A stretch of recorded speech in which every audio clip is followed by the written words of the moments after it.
কি আজকে ভালো লাগতেছে না? প্রতিদিন তো খালি জামাইয়ের আদর পান, আজকে তো আমারটা কথা আছে না, নতুন নতুন জিনিস পাইলে মজাই আলাদা।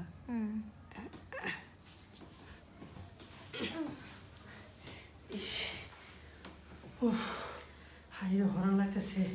এলে কইছিলাম যে আপনি আমার কথা আমার আমার লুট নিতে পারবেন না। আপনি কি ভালো লাগতেছে? ইস, এরকম করেন, আপনি এরকম করেন, আপনার লুট পড়ছে না, আপনি ওয়াশরুমে যান। ওয়াশরুমে এই আপনি ভাইয়া সময় হয়ে যাবে, বোঝেন না, আবার ঝামেলা হয়ে যাবো, বুঝছেন? এই আরেকটা কথা, আমি শোনেন, আমি যেটা করছি না, আবার এটা কেউ করেন না, হ্যাঁ?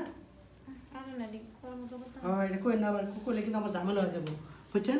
তাহলে একদম করেন, আপনি তাহলে ওয়াশরুমে যান, ধুয়ে আসেন ঘা, তাহলে আমি যাই গিয়া, হ্যাঁ? কি কেউ দেখে নাই? যদি দেখতো তাহলে আমার সর্বনাশ হয়ে যেত গা, তাহলে চালু খুলে পলায় যাই গিয়া আমি।